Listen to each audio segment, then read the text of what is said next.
Salut, te voici actuellement sur la chaîne YouTube Snapstar. Sur cette chaîne, tu retrouveras tous les plus gros clashs de Snapchat et tous les plus gros buzz du moment. Surtout, n'hésite pas à t'abonner tout en activant la cloche des notifications pour ne rien rater du contenu exclusif de cette chaîne. Et oui, sur cette chaîne, tu retrouveras du contenu qui n'est disponible nulle part ailleurs. Sur ce, je te laisse avec la vidéo. Bon visionnage.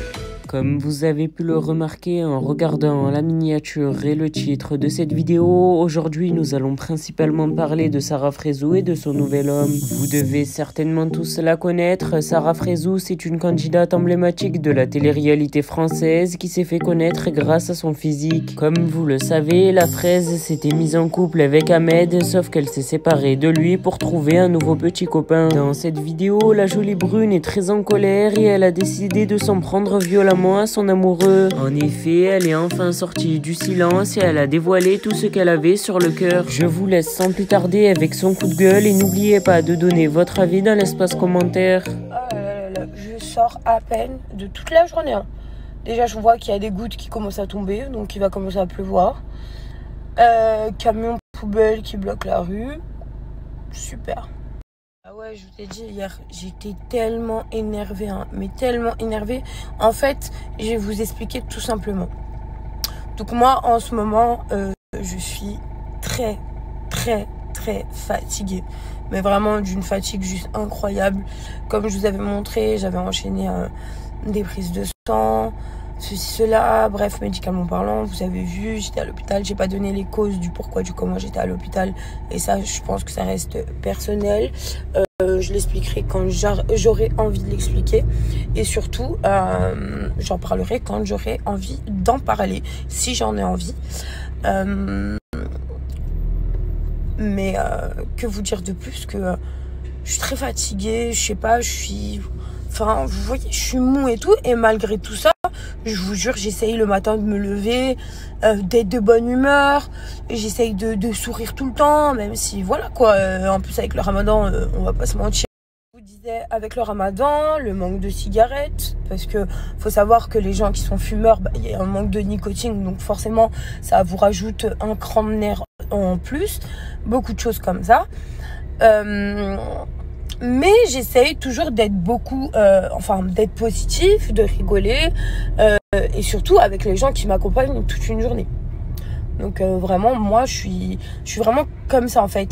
J'aime m'entourer de gens positifs pour moi me relever de ce côté un peu mou. Et je vous jure que même le côté un peu mou, genre je le camoufle pour pas atteindre les autres. Mais je peux pas traîner avec des gens, ils font la gueule toute la journée. C'est pas possible. Et surtout, comment vous voulez attirer le positif si la positivité n'est pas autour de vous?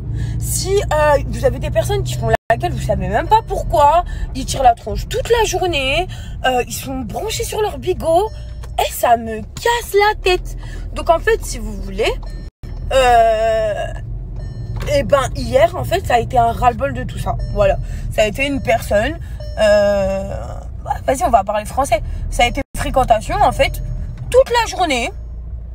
Après je sais pas ce qui se passe dans sa vie, c'est un mec qui parle pas, d'accord, c'est un mec qui parle pas, qui raconte pas trop, et du coup en fait vous essayez toute la journée de savoir comment ça va, tu vas bien, pas de réponse. Ok, je peux comprendre qu'il y a le ramadan, qu'on n'a pas mangé, qu'il n'y a pas la clope, mais faut pas abuser en fait. Et surtout qu'en fait, arrivé à un moment donné, quand vous êtes là toute la journée, par exemple, moi je parle aux meufs directement, je vous ai dit, moi je cache plus rien, je m'en bats les reins. Par exemple, vous êtes là toute la journée à dire à votre queumé, ça va, parce que vous le voyez sur son physique que sa tronche, vraiment elle est décomposée, genre. Ouais, je suis allée au state ou quoi? Ah non. Vous voyez que la personne elle est décomposée toute la journée. Ok. Après, vous voyez quand vous posez des questions, genre, est-ce que ça va? Est-ce que ta famille ça va? Est-ce que ceci, cela? Vous vous rendez compte que c'est pas forcément tout beau tout rose. Chez personne, de toute façon, c'est tout beau tout rose. Mais voilà, la maman elle est un peu fatiguée, ceci, cela. Vous vous rendez compte que si vous posez pas de questions, ou du moins si vous forcez pas le truc, vous êtes au courant de rien.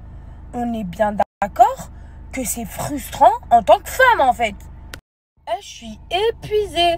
La vie de ma mère, je suis épuisée. Moi, j'arrive pas à comprendre ce genre d'attitude. Expliquez-moi en fait, expliquez-moi. Parce que en fait, je sais pas si vous, vous êtes comme ça, mais personnellement pour moi, une relation de couple, c'est clairement, bah quand je vais bien, je te raconte, quand je vais pas bien, je te raconte aussi. Que j'essaye de comprendre tes attitudes. C'est pas un moment ou un autre. En fait, t'essayes toi de rigoler toute la journée. Mais en fait, dès que tu tournes la tête, tu vois que ta moitié, elle fait la gueule. Wesh, moi ça me frustre encore plus. Donc je suis encore plus énervée. Donc je vais être encore plus sur tes côtes. Et je vais encore plus te demander, il y a quoi? Et arrivé à un moment donné, quand tu me réponds, il y a rien. Mais frère, je vois que mon propre pote qui est Malaga est au courant de plus de choses sur mon mec que moi, bah ça me casse les couilles. Le pire dans tout ça, après vous avez des personnes qui acceptent et vous avez d'autres personnes qui n'acceptent pas. Par exemple, il y a beaucoup de monde qui dit quoi? En temps d'embrouille dans une histoire de couple, vaut mieux aller prendre l'air et sortir. Moi je suis désolée les amis, je suis pas d'accord avec ça. Pour moi, par exemple, et là, moi je parle de couple en couple, et comme alors les couples mariés, c'est encore pire.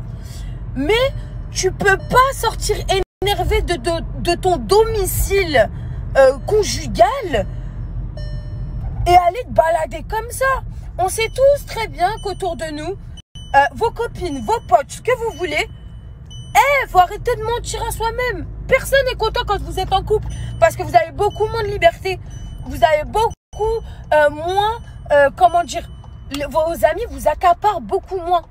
Donc en fait, vous pensez en un quart de seconde où vous allez sortir énervé et des fois pour des broutilles, que en fait, vous pouvez vous faire engrainer déjà directement dehors ou par téléphone.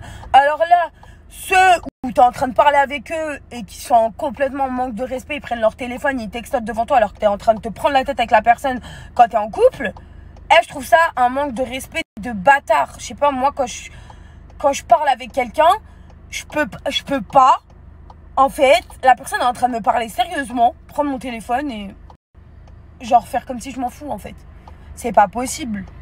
Bref, tout ça pour vous dire, moi, personnellement, donc voilà, hier, tac, ça a pété, j'ai pété les plombs. Je dis, moi, clairement, je ne veux pas d'ondes négatives dans mon alentour. Et j'accepte encore moins que mon propre mec dise des choses à mon pote avant moi, frère. C'est pas possible. T'es mon mec ou t'es, je sais pas, frère, faut m'expliquer. Donc voilà un truc qui m'a fait vraiment péter les plombs hier. Mais quand je dis péter les plombs, ça veut dire qu'à l'ancienne, j'étais grave dans la confrontation. On va péter un plomb, on va truc. Moi, je m'exprime. Quand je m'exprime, c'est vrai que le 3/4 du temps, je crie.